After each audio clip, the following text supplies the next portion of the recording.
Hello, everybody, and welcome back to the podcast. Still unnamed, but that's none of your business.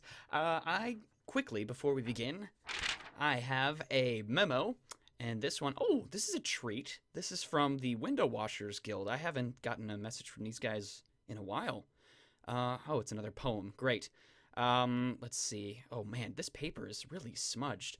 Um, from heaven's rafters came beasts, with wings that thunder in chorus, and beaks that peck and poke.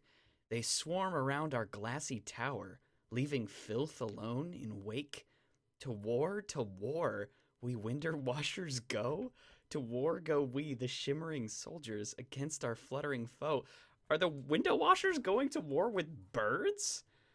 I, I mean, I didn't know our company had that sort of money to blow on that sort of thing.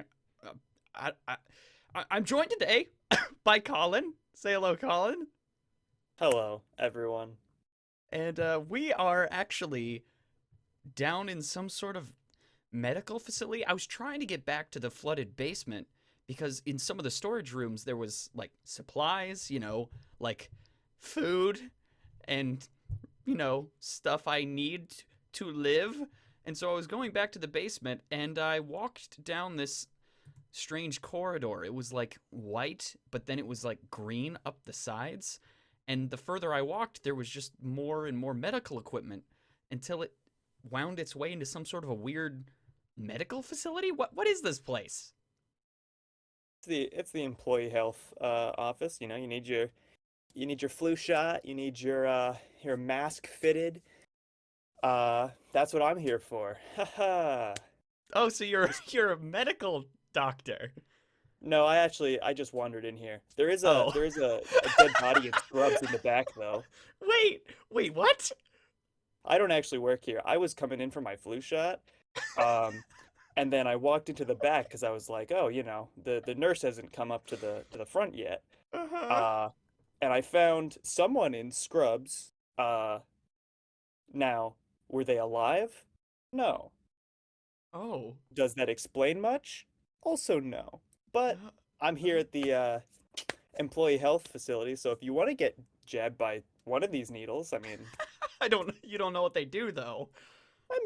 I'm sure I could read the labels. Okay. Okay, well, I'm glad I ran into someone else down here. I if I recall, you know what? I actually think I remember seeing you. There was some sort of a martial arts symposium. Were you up in like a gi doing kicks or something at one of the functions a couple months ago? Well, it's called a dobok actually, but I guess you could say I'm something of a martial artist myself. What martial arts specifically do you do again? I do Taekwondo actually. I am a second degree black belt, uh, who stopped when he was 14, and then I've just recently picked it back up again. So, Can you explain like second degree black belt? yeah. So, the color belts. I don't remember the exact order, but there's I think 8 or 9-ish color belts, representing different levels of mastery, and then uh up until probationary black belt, which is black belt with a white stripe through the middle.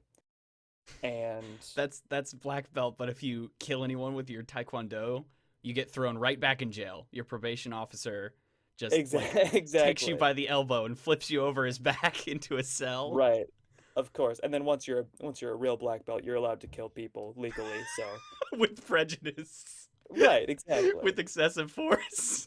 Oh, absolutely.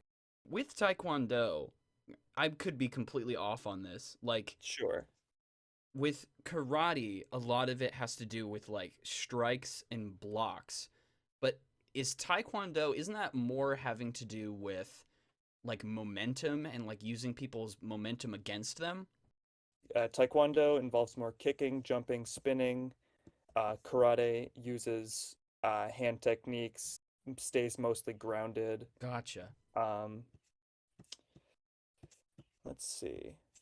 They're both there are a lot of martial arts. That Yeah, is just it's crazy. I'd really love to be able to do a deep dive into some of these, like, you get into like soft and hard locks and throws and stuff like that. Those are gotcha. incredibly interesting. I was just gonna say because like growing up, I never tried any of that martial arts stuff. I had a buddy who I don't even remember. It might also have been Taekwondo. I can't remember what it was, but he like advanced to a level where I think he became kind of like an instructor.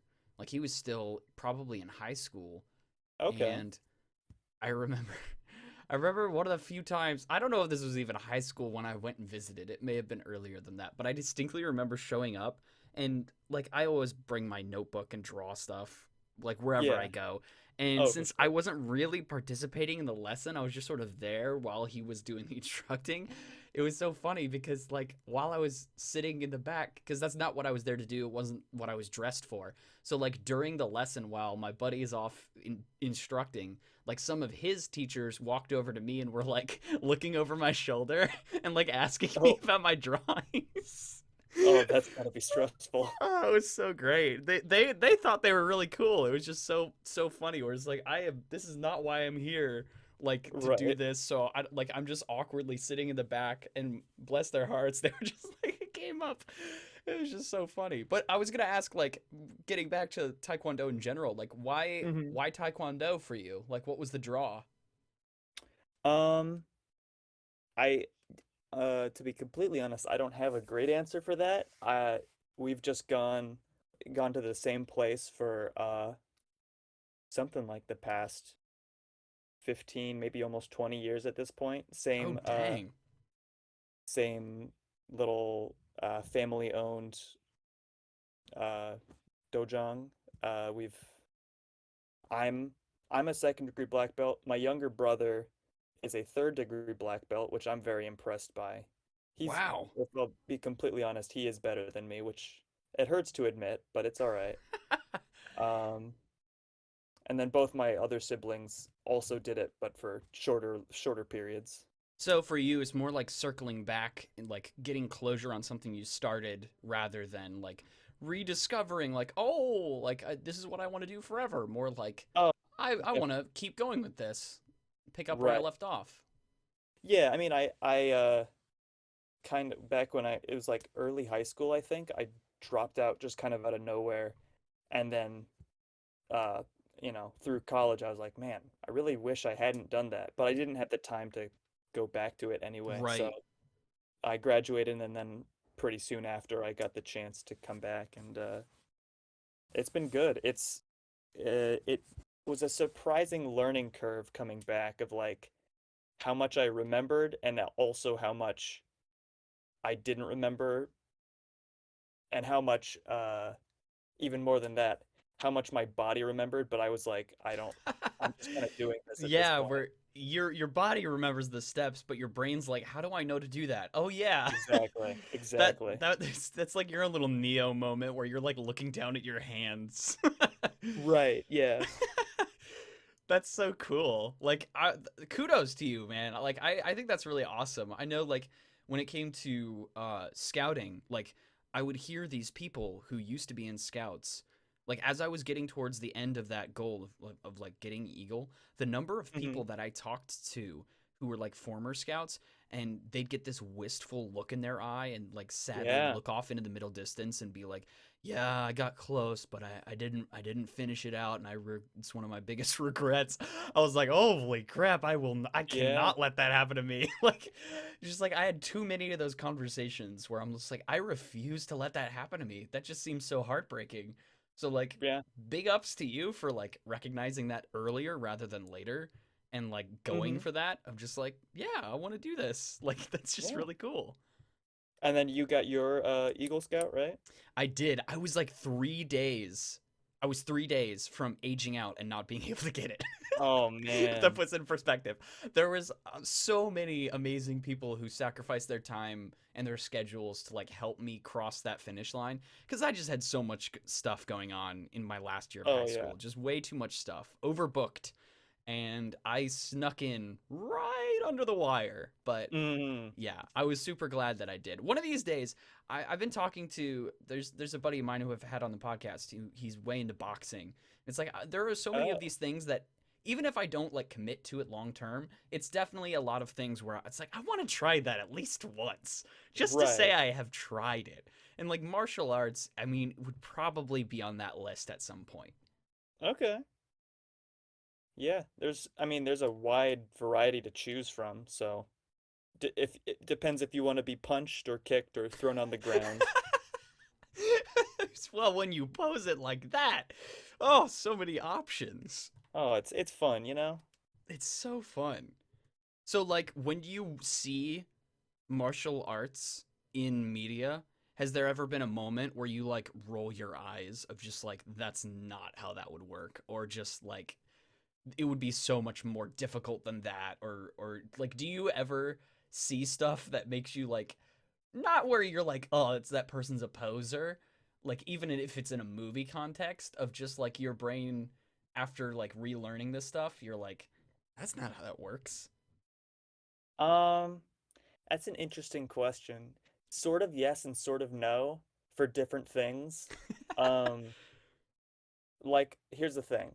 On one hand, plenty of media. I can't think of anything in particular, but there's plenty of media that'll like have martial arts played up kind of for I don't know, fantastical effect or like Yeah.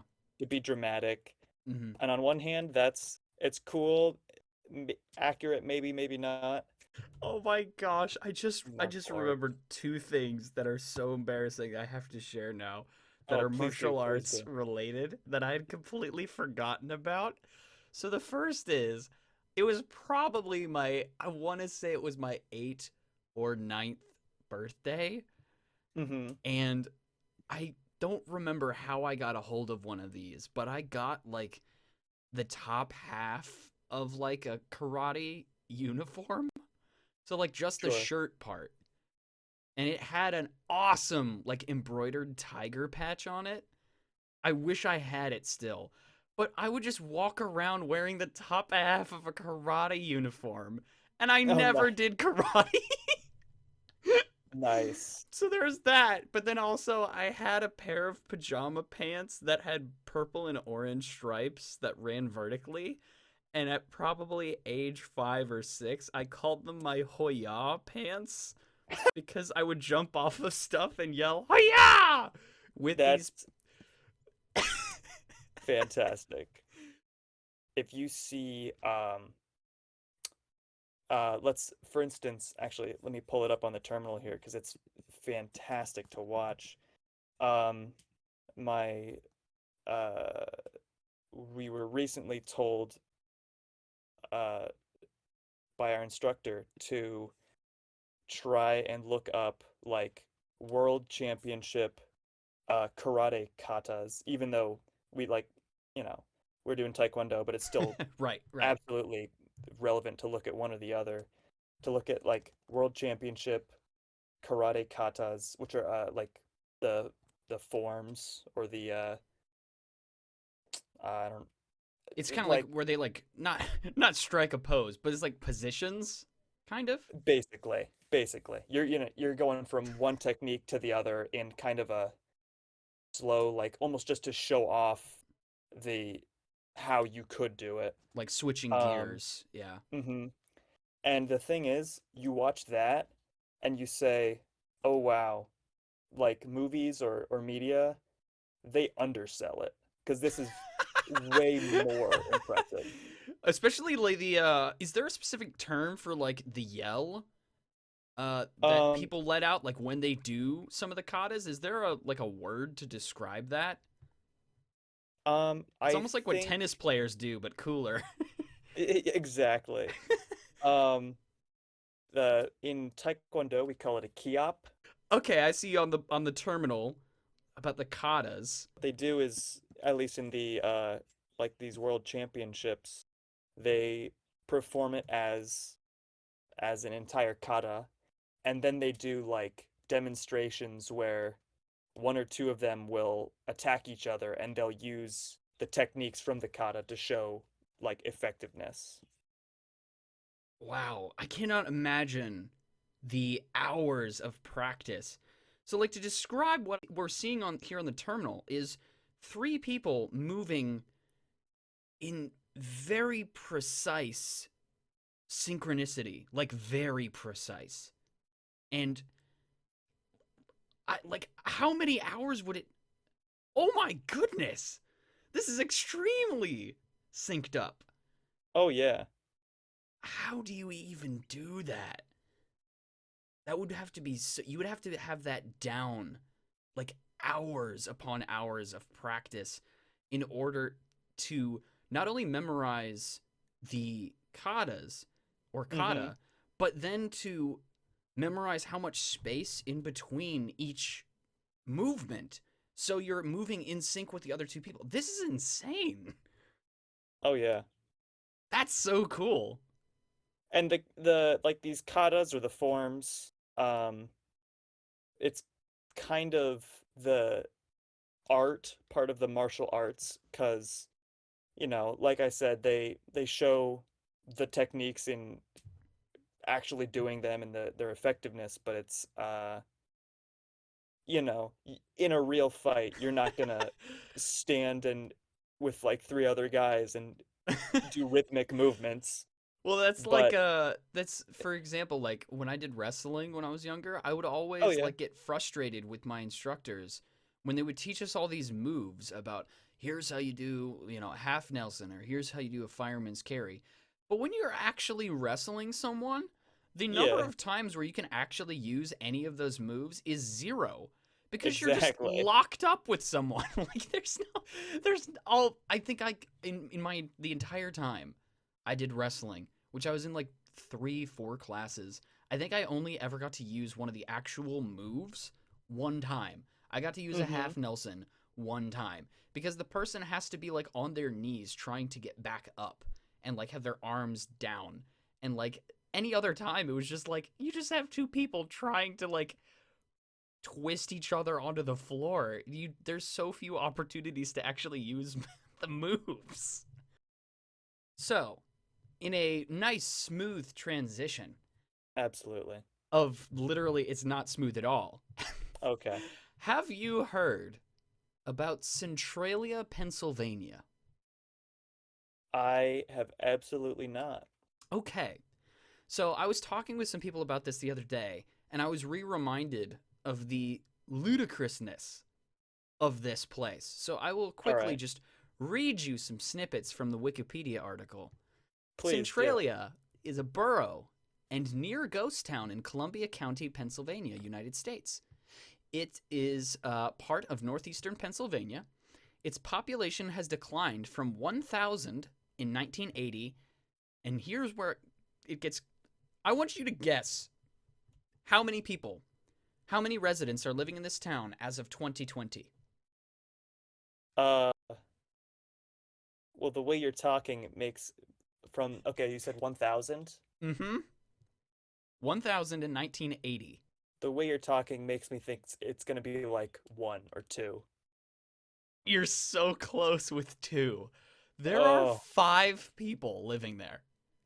oh, And fantastic. the reason why is incredible. Okay?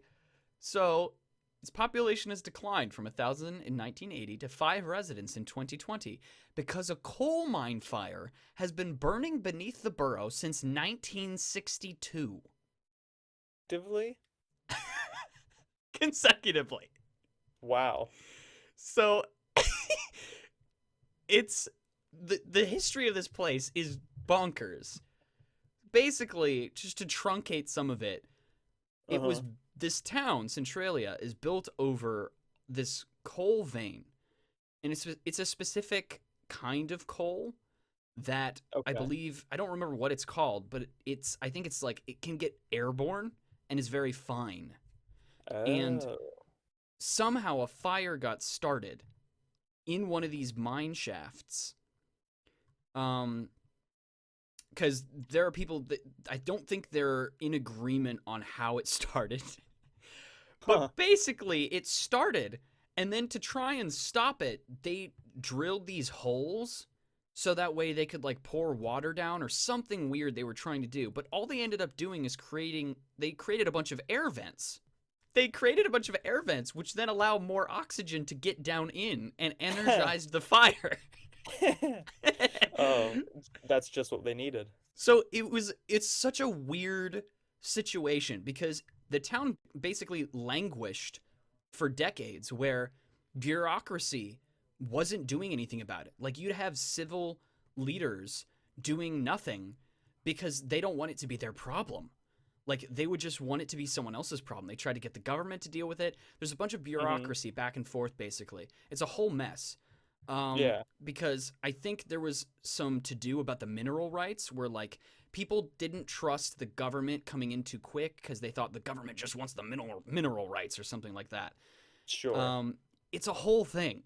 But there were stories about like people's vegetable gardens. Like people would just pull a carrot out of their vegetable garden and it was just like cooked. Or like people's swimming pools would be boiling. Oh my God. There was one situation where I'm pretty sure a kid almost fell into essentially just a hell pit in his backyard, but like managed to save himself at the last minute while there were like inspectors nearby inspecting the town. I can't even Wow. remember. I gotta see if I can find.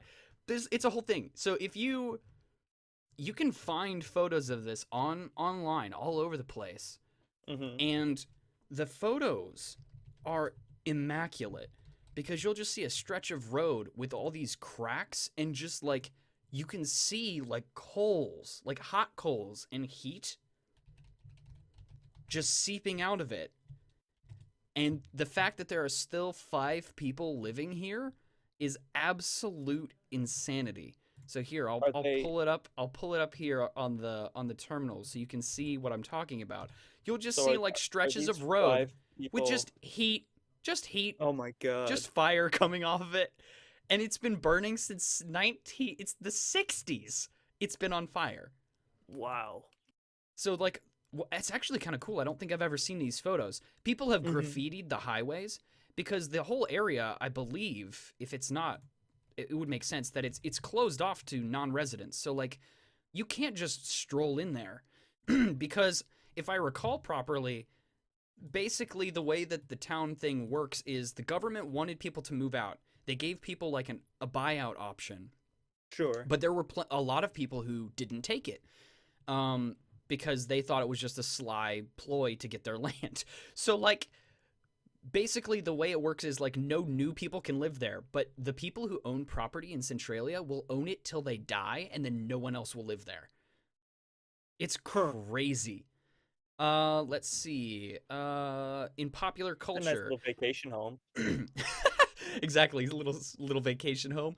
Centralia has been used as a model for many different fictional ghost towns and manifestations of hell. Prominent examples include Dean Koontz's Strange Highways and Dave Wellington's Vampire Zero. Screenwriter Roger Avery researched Centralia while working on a screenplay for a Silent Hill adaptation. So like, it's insane. Like, not many people can say that they lived in a town that was on fire since 1962. Like, Oh, for sure. it's one of the craziest things, and like I can't get into the whole history of it. It's a mess of just like yeah these bureaucrats just like not moving fast enough. It was basically a lot of like mine professionals telling the higher authorities, hey, this is a Hey, problem, this is here's how we should try bad. and fix it. And then all these like Oh pencil yeah. pushers just didn't do anything. But like Nice. just like it's insane. So there's just like sinkholes opening up, like people's basements are hot. Like I can't imagine trying to live there. Let's see. That'll be Okay, here we go. Statewide attention to the fire began to increase, culminating on February 14th, 1981, when a 12-year-old resident named Todd Dombrowski fell into a sinkhole 4 feet wide by 150 feet deep that suddenly opened up beneath his feet in his backyard. His cousin, 14-year-old Eric Wolfgang, pulled Dombrowski out of the hole and saved his life. 150 feet deep. Just opened up beneath you, and you're just like playing in your backyard. That's wild. That's wild. that's That kid's actually. Oh wow, this is actually a recent Is he edition. alive? Apparently, that kid passed away in 2022. Oh Because no. I mean, it puts it into perspective. That was 1981, and he was 12. Like, this has been going on for so Yeah. long. Like, a kid in the 80s almost fell into a pit. That's just God. That insanity. that's got to be such a story. Like hey kids, you want to hear about that time I fell into hell and then crawled back out? That's insanity. It's so crazy. And the crazy thing about the whole geographical area is like it's also just sort of the shame is like this coal mine vein goes on Mm-hmm. for so long. Oh, Like the that's specific unfortunate. vein was massive. And like the fact that it's a specific type of coal, I don't again, I'm talking complete nonsense because I don't know anything about the type of coal, but I know it's anthracite coal. Okay. Um, it has the highest carbon content, so like it can Oh, burn. I'd assume for the longest is the fewest yeah. impurities, so it's like the real deal. It's like raw coal. So it's like of all the type of coal mines that can be set on fire, it's a massive coal mine, and it's type of coal that burns forever. That's really unfortunate. I know, but like that whole idea is so I don't know why it's so fascinating to me. I remember Mm-hmm. there's a scene from the 2016 Godzilla movie where Bryan Cranston goes into I think it's supposed to be like the Chernobyl area Oh. and like he goes in with like a rad suit and is just walking through this decimated city that's just been abandoned and reclaimed by nature. And like Mm-hmm. even though I knew it was a movie, I was like that's kind of really cool. Like it's kind of Right. Yeah, dope. yeah. I mean, I just love the fact that like people like art's so crazy. The fact that people were like, "Here's an abandoned highway. Let's put art all over it." That's Mm-hmm. so cool. I actually really like that. Um, Yeah, obviously, I'm studying a bit of art stuff, and of course, and of course. I'm assuming based on the canvases behind you that have mysterious red paint in cups next to them, you're also somewhat of an artist. Not paint, but you could say that. Um, Oh. those those are some of my more what's it called? Avant-garde. Uh, you could say that, yeah. Um, no, I mean, I haven't done much art just in general in a long time. It's hard to find time and motivation at the same time. That is definitely a difficult needle to thread. Yeah. Do you have like a favorite medium in which to work? Um, I've spent the most time using mostly just charcoal, and then a little bit charcoal, and what I've found to be my favorite way is going like a mid-tone gray over a whole piece of paper and then Oh yeah. taking harder charcoal to it and then erasing away for lighter instead of because white charcoal smudges weird Mm, and if you erase it it it feels brighter. It pops more. yeah. I that blew my mind the first time I found out about like mid-toning. Like Mm. as simple a concept as it is of just like taking some charcoal and like creating a mid-tone and Oh being yeah. like, "Look, a bunch of your work is already done for you." Like it was just crazy. And like if I used charcoal more, I probably would like it better. I think maybe in my own hipster Hmm. adjacent personality of just like the Sure. fact that I was forced to use charcoal in classes, I was like, "No, I don't like charcoal." But like, Yeah, if I really applied myself, maybe I just needed more projects that I was passionate about. And the fact maybe. that charcoal is most often used for like more photorealistic stuff, I would Mm-hmm. say it tends to be. Obviously, that's not a rule across the board, but like I don't know, if I got to do some weirder stuff with charcoal, I probably would have enjoyed it even more. Because like charcoal definitely has its benefits. The like the softer stuff where you get that Hmm. beautiful black, like the dark, Oh you could yeah, get some beautiful tones out of that. absolutely. I mean, I I'm not gonna tell you it's the easiest. I'm not gonna tell you it's the easiest medium, but it's very I guess expressive would be a good way to put it. It's you can do a lot with it with pretty minimal uh I don't want to say technique. Technique is important, but pretty minimal like fiddling, I guess. Yeah, I mean, even just like the way that they recommend that you use charcoal in a more gestural sense, like it, again, it blew my mind when I had like an entire slideshow essentially dedicated to how I hold my pencil when I'm doing prep sketches is wrong for like larger scale projects. Like as Oh yeah. simple a thing as that is, it made a big difference because it loosens up the wrist. Like the way that I would sketch, like the way I sketch right now is just like I hold it like I would anything else.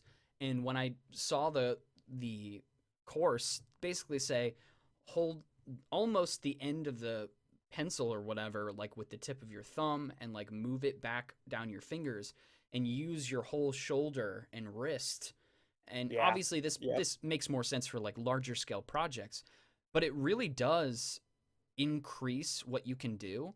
And I think it helps, at least it helped me be less precious about like, oh, I have to be so careful about like the prep sketches and like making sure everything looks perfect. And then the course was just like, Hmm. just loosen up, do a bunch of practices, and it'll be fine. It's more gestural. Oh It's yeah.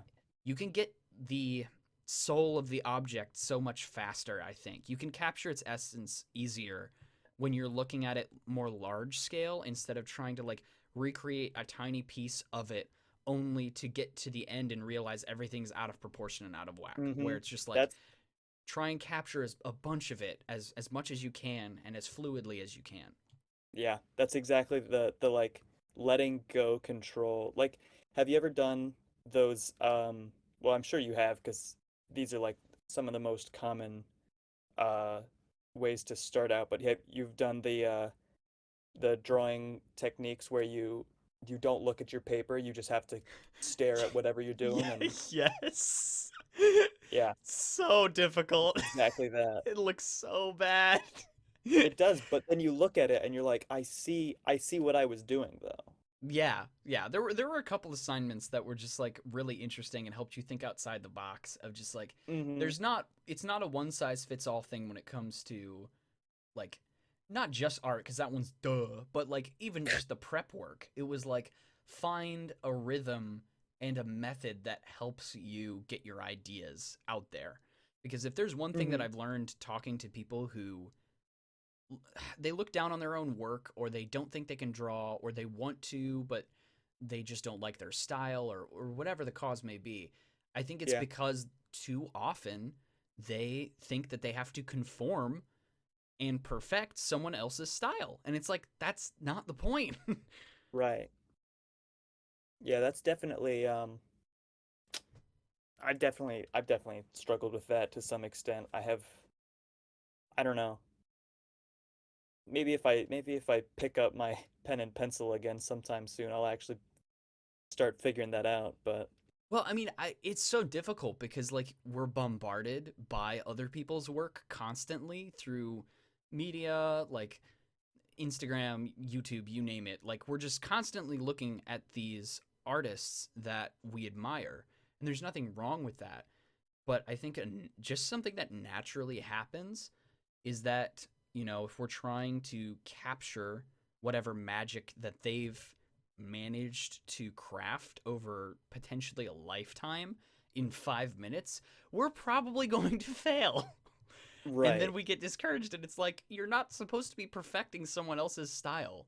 Like Yeah. I think that would frustrate me the most out of a lot of the drawing projects was the assignments where, as an example, like draw a chair, like a photorealistic chair, and you're Uh-huh. looking at like everybody's drawings and you're just like the least interesting aspects of all of these drawings is the fact that everyone was trying to capture a photorealistic version of a chair.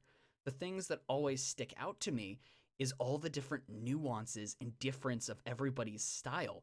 That's the part that I love. Is like even though everyone was trying to recreate this chair, what naturally happened is like everyone's styles sort of poke through at various points. And you're like, Mm-hmm. that's the stuff that I'm more interested in. Yeah, that's the I don't know. And the fact that you can see it is always interesting. That actually that brings me to an excellent point. I don't know if you saw this poster that was on the back of the wall, but how much do you know about the eye, the human eye? Oh, let's see. Okay, so if I remember from my biology classes years ago, All right, all right.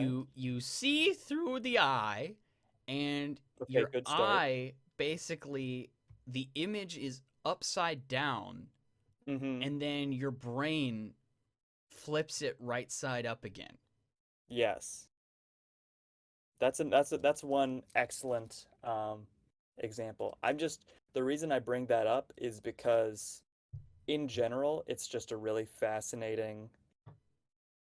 fascinating part of the body, and it's one that I know a couple things about, and that's why it came up. It's actually funny. I got this whole I got into this whole discussion with some of my coworkers recently who I know they're not here in the office, but they're around. They exist. They are not figments of my Right. I imagination. mean, obviously. I mean, I was just gonna ask you about that giant jar of eyeballs behind you, but we can talk about that later. Well, those were there before I got here, but I did add a few. Oh, Um, oh. but anyway, no. So there's a couple. All right, so I'll give you a couple options for you to for me to talk about because I know a couple things. Okay. Would you like to hear let me think. I guess I've got three different things I could talk about. Um, the first is, would you like to hear about the genetics of color blindness? Would you Ooh. like to hear about the blind spot? That one more people know about, but not everyone does. Um, and then what was the third thing? Oh, and then the third thing is actually how the brain connects to the the area that you can actually see, how it interprets it. Tell me about the blind spot. All right. Okay. This is a good one because I it's such an interesting little quirk for me to just be interested in.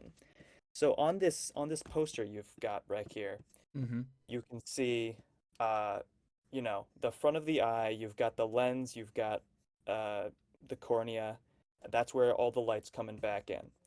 And then on the back of the eye, you know, because it's like a fluid-filled orb, basically. Mm-hmm. Um, you've got the retina, and that's where all the rods and the cones are. Right. Um, and the it's not super important, but the cones are the ones I believe that see color, and then the rods see lightness versus darkness, basically. Okay. But what's most important is that straight back at the very back of the eye is where there's the most cones, and that's why like at the very wherever you're specifically looking has the most clarity, and then at the edges of your vision it's a little less focused because you actually don't have as many cells there to see what's at your Gotcha. periphery. However, if you look at the well on this poster here, it's on the left side, so this would be the right eye actually. So on that left side towards the back where the optic nerve connects, there's actually no cells right there. There's none of those rods or cones. What? So yeah, so out at about like a 15-degree angle, you can there's actually you're not seeing anything there, but the reason you don't realize it is because your brain is basically filling in that space. That's Um, insane. I know. So if you ever um take like a regular piece of printer paper On one side, maybe a couple inches in, draw like a circle, and the other side, a couple inches in, draw an X. If you cover, assume this is all on the right side, Mm-hmm. cover your left eye, and you stare at the circle, uh, like out an arm's length away. You stare at the circle straight in front of you, and you slowly move it towards you. At some point, the X will just disappear. You won't see it because your brain overwrites it as just pure white paper. that's that's insane. It's bizarre, and I love it. That's so. I did not know that. You said that was like the most common thing.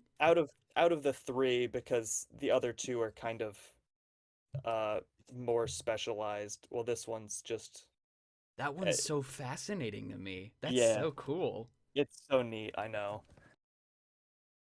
Well, you were just spitting some pretty cool medical jargon, but are you prepared for everyone's favorite part of the show? That game where you name words and try and figure out what they're called. That's the I'm ready theme. for this. All right. So I am going to read you some words. And instead of me making up words, instead of this is a true false thing, what I would love to see is to Oh, see okay. if you can assign a definition to this word that's I don't want you to even try to figure out what the meanings of these words are because you will not guess them because they're Okay. so unused by society. But Okay. I These will are real assign words. you points if I like the Oh. new definition that you have given this word, if that Oh, makes sense. fantastic. Okay, so the first one on the docket is gallimaufry. How And do I you can spell give you that? the spelling. The spelling is Gallimaufry.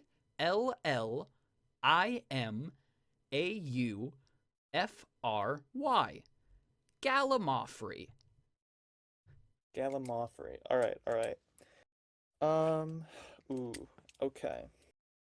This is tough. It's all right. I will edit this.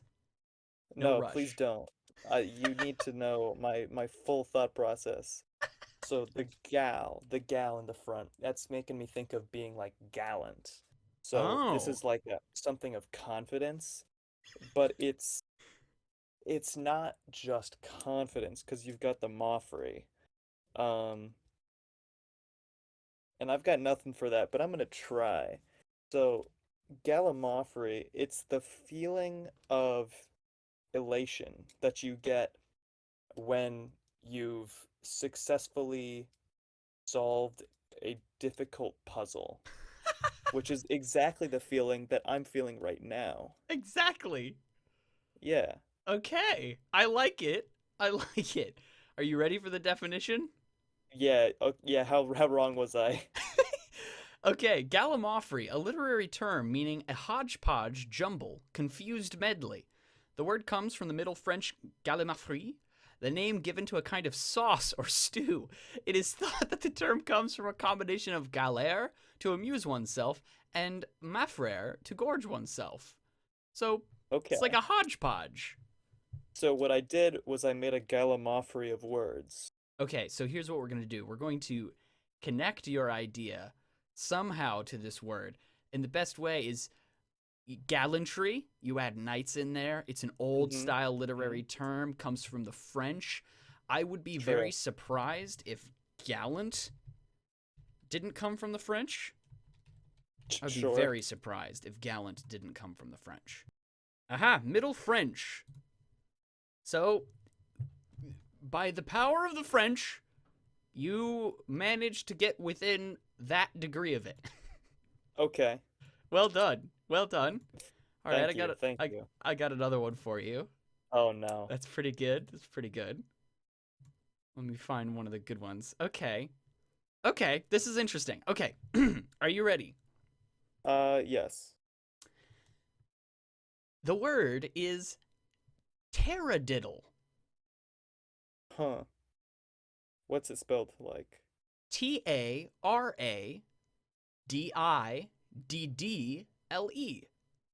Oh, so Taradiddle. it's spelled exactly like it how it exactly I would expect it to be spelled. Yep, pretty much. That actually makes it more difficult. Um, man, this is a tough game. I made up the rules as I went. That makes a lot of sense. Um, the thing about taradiddle, The thing it's about Taekwondo. the thing about taradiddle, not actually it's not it actually has multiple meanings, but Mm. the most commonly used meaning, um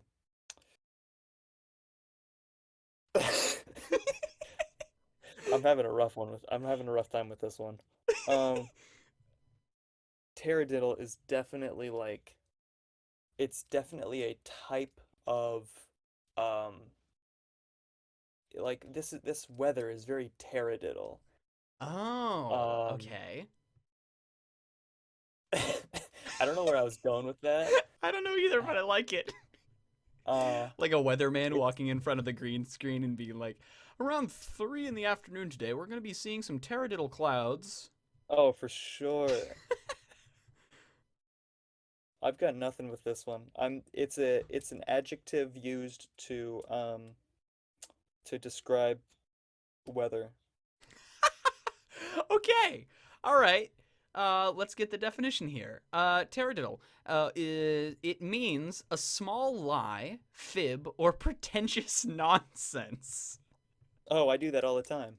I love that. I'm gonna start using that. That's I will great. too. Taradiddle.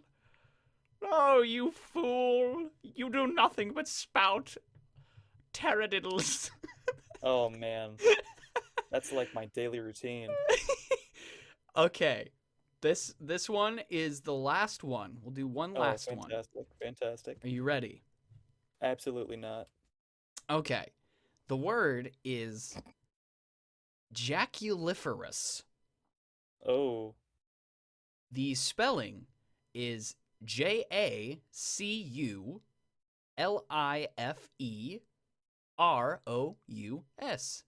Jaculiferous. um, that definitely sounds French. Jaculiferous. Hmm, Uh, interesting.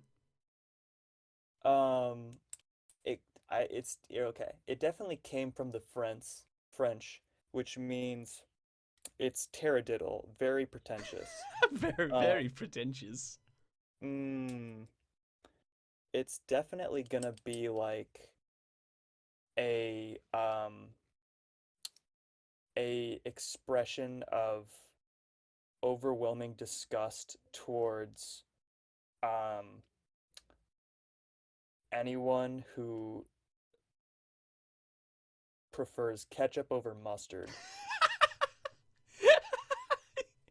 You know what? Okay, so I gave you a point for the first one because of gallantry, and doggone it, I'm Okay, giving you a point for this last one. All I right? appreciate that. So, this is the definition. It's a term from zoology meaning having dart like spines. Oh, So, like, this is actually a useful descriptor of creatures that have spines all over them. And it huh. comes from the Latin, but Oh, it's Latin. French is a Romance language, so they borrowed a bunch of their terms from Latin. So You're just I'm trying to giving make you a me feel point for better. round 3 as well. So But you got 2 I out of 3 appreciate that. correct. Congratulations. Well Correct. done. Thunderous applause. Excellently Absolutely. done. Cuz I realized I was like some of these words obviously sound made up. So Mm-hmm. if I have to make someone try and guess between these words that sound fake and fake words that I created, it's going to be like a 50-50 guessing game of like Yeah, and I would have had to do way more research and like look up my answers to make sure they weren't actually words. That's all too much right. work. No, no, no. No, well done. You got two out of 3. Excellent Two out of job. three, quote unquote, correct. Hey, you know what? Out of all the possible definitions, the fact that you even got within the general realm, because you, what, for the last round, you said like some disgust. I was like, you know what? Like spines is supposed to drive you away. Like I gotta give him a point for that one because that's Mm-hmm. Mm-hmm. close enough. Close And where did the enough. ketchup mustard part come in? Was that relevant? That was nothing but taradiddle. Oh, true, true. All right. Well, as we sort of start to wind down, I did want to ask a question that I Okay. want to start asking more regularly. And if you don't have an answer right off the top of your head, this is fine. But I'm just curious within the last two, I would even say 3 years, has there been any media, be it book, movie, TV show, YouTube series, that just impacted you? Impacted, obviously, not necessarily, it didn't have to have like a massive emotional impact. It could have been anything down to like, that's a really cool idea. I want to do something like that. XYZ. Hmm. Does anything come to mind within the last couple years? Actually, well, okay, that's a good question. That's a good question for me because I don't watch that much, or I don't, just in general, I don't consume that much media. Um, I mean, a couple standout. I'll give a couple like standouts, Yeah. and then I'll give Yeah. my Give us the real answer. highlights. Um, one good standout is recently, some friends made me watch Avatar: The Last Airbender. I'd kind Oh, of the been, original, the show? uh-huh, uh-huh, and it was very good. I enjoyed it. It was definitely a kids show, Mm but hmm. by the time we got to like end of second season, third season, I was I was past that where it was like, oh, it's a kids show because it was still a good show. Yeah. And we just started Legend of Korra, so I've got pretty high hopes for that one as well. Okay. Um, let me think. Another standout, not not a visual media this time, but well, I mean, I guess technically, was the first book of Brandon Sanderson's big Kickstarter, which I know I've spoken about Oh, before with yeah, you, yeah, but yeah. After you did like a triple, quadruple backflip and like kicked that board across the room and like impaled that dummy standing against the wall. exactly. That's And when then I you shouted like out Brandon Sanderson. yeah, that was weird. It was like it was your key op was just like an expose on Brandon Sanderson, which is honestly just a testament to how much hang time you had. That is true. That was pretty impressive. Yeah, Um, I remember it but so vividly. The entire the entire description of the book. yeah. Um, but that's been really good. I finished that, I guess, a week or two ago. Maybe three at this point. Um, but that was a really good book. It's kind of a step. I don't know how much I want to say, considering that it's still very new, but Right. um, it's a step sort of away from his normal style. Is more of a like goofy, happy tone, but still uh with some pretty intense moments, and I've thought that was a very good book. Okay, that's really cool. Um, that being said, though, my you asked for something that impacted me, Mm-hmm. and I have to give it to the anime Mob Psycho 100. Have you ever heard of this one? I feel like I've heard of it. This one I cannot possibly recommend to you enough. It's, I mean, it's got everything that you could ask for in in a piece of media, really. This has it's got action. It's got incredible character development. That's probably Mm, the highlight I love of me the some entire character show. development. It's got fantastic animation that I feel like you would tear like to shreds looking at it like, "Oh my God." You'd be Mm-hmm. salivating at it. Yeah. Um it's got it's got the emotional beats. Mm. I don't think I've ever cried at any piece of media. I was sobbing. Wow. It it hits different. And those same friends that I talked about, they made me watch Avatar. I'm now making them watch Mob Psycho with me. That's awesome. Uh, it's just really good. It's the basic plot synopsis is it's the story of like average middle school boy who's got unbelievable psychic powers, but he's trying to live just a normal everyday life Mm. without his powers. Oh. Um, Despite the fact that he is otherwise below average in just about every other way. Mm. That's such a So, good like oh that concept like for a show. It's such a hmm. simple, it's not super complex, Oh but no. it's so like you could do so much with that. Oh yeah. And I know I already mentioned the animation, but I'm gonna mention it again because so I know I'm sure you've heard of One Punch Man. Yes, I have heard of One So Punch Man. the it was actually the same author who wrote One Punch Man that wrote Mob Psycho 100. But the big difference is, One Punch Man, they had the manga rewritten and like rewritten by Yusuke Murata, who is quite honestly probably the best manga artist alive. Um, while Mob Psycho 100 is way more close to the author's original art, which is very like it's very sketchy and like Ooh, not typical. very stylized, has its Yes, own sort of flair going on. definitely. It's Oh, like I love to almost see that. almost childlike drawing. And the animation really it like dials that up, and the sketchiness allows for so much more like fluid motion and just absolutely beautiful artwork. That's so cool. I'm gonna have to add that to my list. But You absolutely will. If you ever watch it, you can come back down to my little hidey hole here in the employee health services and let me know. yeah, yeah. You know what?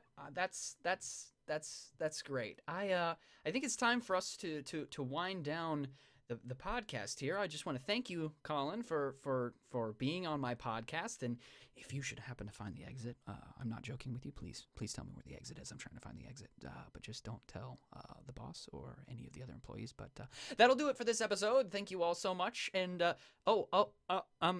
hey, Colin, behind you, did it did a is there a bird cage sticking out of that guy's torso in the back? The guy that's lying in the scrubs? Oh, that was there I could have sworn a beforehand. bird just flew out of a cage that was in his chest. That's I think that's a raven. Oh, then never mind. False alarm. All right, we're good. All right, see you guys later. Bye.